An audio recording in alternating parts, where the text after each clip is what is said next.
Esta cápsula tiene por objetivo seguir discutiendo la definición de literatura y presentarte una introducción a los estudios literarios. En particular, hablaremos de qué se entiende por discurso literario, cuáles son las definiciones y sus funciones contemporáneas.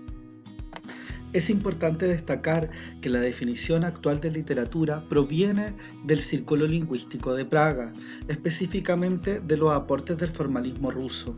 Hoy hablamos del giro lingüístico, es decir, cómo poco a poco las nociones de la lingüística y la estructura del uso del lenguaje ha determinado ¿qué se entiende hoy por literatura? La utilización de los signos lingüísticos, su disposición retórica, van a darnos a nosotros una noción de cuándo un lenguaje o algún texto que utiliza el lenguaje presenta rasgos más cercanos a una composición literaria o se distancia de ella.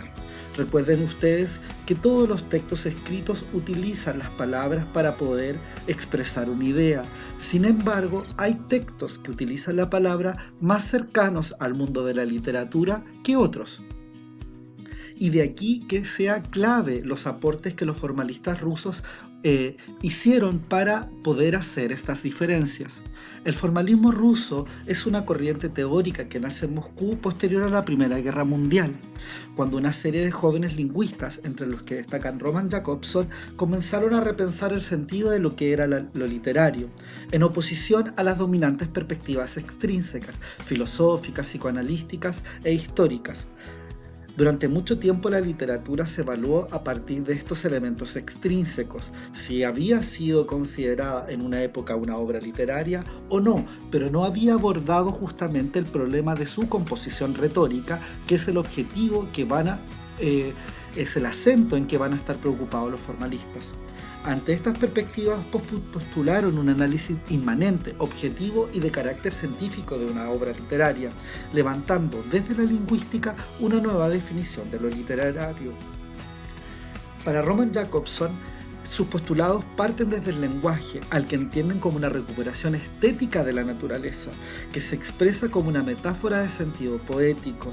Recuerden ustedes que el lenguaje es una interpretación estética de la naturaleza. El origen del lenguaje es onomatopéyico, es decir, que el hombre, para crear la lengua, interpreta los sonidos de la naturaleza y los transmite. De ahí que podamos conocer nosotros tantos diferentes estilos de lengua con tantas sonoridades distintas, que hablan de la interpretación del ser humano de los sonidos de la naturaleza o el origen onomatopéyico del lenguaje, es decir, de este sonido de las cosas. Para Jakobson, la lengua poética se diferencia del lenguaje práctico o emocional en una función que le es peculiar. La poesía puede utilizar los métodos de la lengua emocional, pero siempre con propósitos que le son propios. Esta peculiaridad reside en que la palabra es entendida como palabra y no como simple sustituto del objeto nombrado ni como explosión de emoción. Esta función poética funda la literalidad de un texto, convirtiéndolo en una obra de arte. La poesía es el lenguaje en su función estética. Lo propio del lenguaje literario es precisamente esa función estética, por la que los elementos lingüísticos son percibidos en su aspecto de forma. ¿Qué sería la literatura para Roman Jakobson y todos los formalistas rusos? Sería la creación estética del habla, una función estética de las palabras y no necesariamente una comunicación llana y directa como ocurre en otros géneros que utilizan la palabra. La historia, por ejemplo, utiliza el lenguaje de manera llana, de una manera simple, que no altera la realidad. La historia no está cargada de metáforas, ni de hipérbaton, ni de recursos retóricos. La historia apela a un lenguaje llano, sencillo, generalmente escrito en pasado. En cambio, la literatura está dada por este elemento artificial, por este elemento del juego de las palabras que hacen que una obra literaria sea concebida como tal. Y aquí los aportes de Roman Jakobson van a encontrar una influencia importante con el Círculo Lingüístico de Praga, que es otro círculo lingüístico que se sitúa en la República Checa.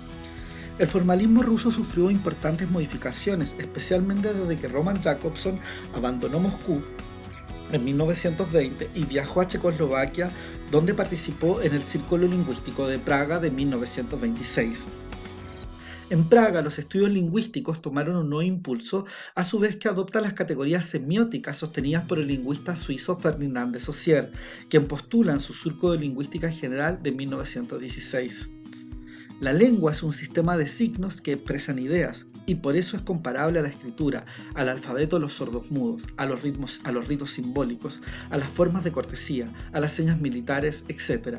Solo que es el más importante de todos los sistemas. Se puede, pues, concebir una ciencia que estudie la vida de los signos en el seno de la vida social. Tal ciencia sería parte de la sociología general y por consiguiente de la psicología general. Nosotros la llamaremos semiología, del griego seion, signo. ¿Qué quiere decir esto? Ferdinand de Saussure, desde la lingüística, entiende la realidad como signo. Todo está cargado de signo. Cuando uno sale a la calle lee una serie de signos. Signos del tránsito, indicaciones donde se bota la basura, indicaciones cómo bajar el metro, indicaciones donde pagar. Todos estos signos darían parte de la vida de lo que él llamaría la semiótica, que es un estudio de la realidad a partir de los signos. El lenguaje sería uno más de estos signos. Como pueden haber signos pictóricos, como pueden haber símbolos de la emblemática, el lenguaje sería otro más de estos signos. De ahí que la literatura hoy día también puede ser objeto de estudio de la semiología, cómo los signos del lenguaje se organizan para poder constituir algo que nosotros llamamos literatura o no. De alguna manera, los signos lingüísticos en una carta periodística están organizados para que nosotros podamos impactarnos con una cuota de verdad. Cuando leemos el diario y leemos periodismo, los signos de la lengua están utilizados de una manera que nosotros comprendemos lo que estamos leyendo. No es algo artificial, no es algo irreal, es algo que ocurrió. Y solamente eso se da por una composición retórica de esos signos.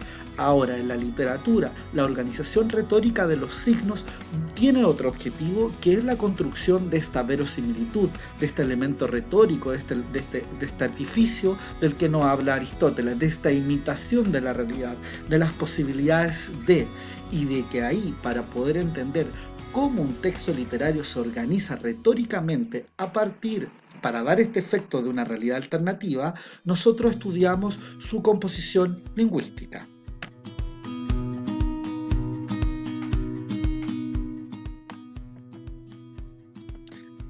Esta confluencia del formalismo ruso con la lingüística saussuriana va a facilitar la aplicación del método estructural al estudio de la literatura, la cual será concebida como una disciplina integrada en una ciencia general de signos.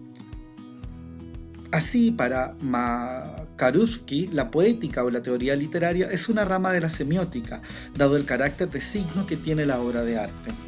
La teoría literaria del Círculo de Praga va a asimilar, por tanto, las afirmaciones sobre poética, así como las nociones y métodos del estructuralismo lingüístico, según puede comprobarse en las conocidas tesis del 1929 del Círculo Lingüístico de Praga.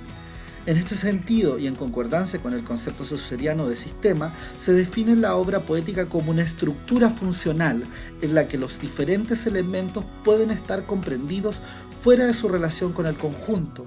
Elementos objetivamente idénticos pueden desempeñar en estructuras diversas funciones absolutamente diferentes. Y con esto quiero decirles yo que el lenguaje poético, las mismas palabras, un universo de 20 palabras, pueden funcionar de manera muy distinta en un texto poético como en un texto periodístico. Utilizan las mismas 20 palabras, pero su organización retórica va a ser tan distinta que la organización de los signos va a dar un resultado completamente diferente. De igual modo, al estudiar la lengua poética de un texto en el marco de las funciones del lenguaje, se realiza un análisis de los elementos lingüísticos que conforman la estructura funcional del texto poético, por niveles: el nivel fonológico, cómo se agrupan y la recurrencia de los fonemas, el ritmo, el nivel léxico, el valor poético de los arcaísmos, los neologismos, el vocabulario que se utiliza, y el nivel semántico, es decir, la polisemia del lenguaje poético en relación con el comunicativo, cuyas normas son frecuentemente tronquerías por las figuras, los tropos, van a hacer que el nivel semántico, es decir, la interpretación y la expresión del símbolo lingüístico, tenga una connotación distinta. De ahí que la literatura va a tener varios elementos particulares. La literatura es un lenguaje que utiliza la palabra, que utiliza lo escrito, pero va a ser por sobre todo un acto comunicativo que va a utilizar el lenguaje poético con el objetivo de una creación estética. ¿Qué es la literatura? Es una creación estética que apela al lenguaje poético con un acento comunicativo. Por ende, la literatura está siempre marcada tanto por este lenguaje poético como este afán de ser una creación estética. Y de ahí que desde este punto de vista sea tan importante el papel que va a tener el emisor y el receptor del mensaje. El emisor, en este caso, es el escritor con una intencionalidad estética que va a transmitir un mensaje a partir de un lenguaje poético, connotativo y polisémico que va a ser recibido por el receptor, el público que traspasa las épocas y va a poder adjudicarle a este mensaje poético el valor o no de literatura. Por eso, por ejemplo, cuando San Agustín escribe sus confesiones, que están cercanas a una escritura teológica, hoy nosotros las confesiones de San Agustín, como receptores contemporáneos, lo entendemos más cercana a la literatura que a una noción espiritual, que a una verdad espiritual. Por ende, también la utilización del lenguaje y los receptores van a determinar qué se entiende o no por literatura. Por ejemplo, la epopeya, durante mucho tiempo, la obra de Ercilla, la Eneida de Virgilio, van a ser interpretadas como textos cercanos a la historia. Sin embargo, para los receptores contemporáneos va a ser un texto eminentemente literario. De ahí que el vínculo entre emisor y receptor sea muy importante, porque va a determinar cómo el receptor adquiere el mensaje poético, si lo interpreta o no lo interpreta como una obra literaria. De ahí que también otro de los elementos importantes que van a plantear los formalistas rusos es el tema de la literaturalidad. Para Roman Jakobson, el objetivo de la ciencia literaria no es la literatura en sí, sino la literaturidad, es decir, lo que hace una obra literaria dada una obra literaria, es decir, el lenguaje artificial que permite que una obra literaria adquiera la característica de una obra artística, el artificio en el uso de la lengua. Y de ahí que su centro de atención está dado en el procedimiento o en las estrategias verbales. Y él va a hablar de algunos elementos muy importantes, que son las determinadas propiedades del lenguaje. Y para él, una de las características fundamentales del lenguaje literario es la desautomatización o la desfamiliarización. El lenguaje poético está creado para nivelar a la percepción del automatismo, aquellos recursos que se han vuelto habituales y ya no provocan asombro. La literatura consiste en una forma de escribir en la que se violenta organizadamente el lenguaje ordinario. Al exponer deliberadamente sus recursos lingüísticos y técnicas, el lenguaje poética da cuenta de su artificialidad, es decir, que es literatura una serie de disposiciones retóricas que violentan y transgreden nuestra forma cotidiana del habla. De ahí que para ellos sea muy importante entender el artificio, cómo se organiza este artificio a nivel textual, y de ahí que será importante entender los elementos fónicos, morfosintácticos y semánticos. ¿Cuáles son los más importantes que utiliza la literatura? La anáfora, la rima, la metáfora, la perifrasis, los circunloquios, que son elementos retóricos que van a permitir que un texto modifique su carácter llano y se aleje del lenguaje cotidiano para acercarse a este lenguaje artificial que es la meta de la literatura o esta representación verosímil de la realidad.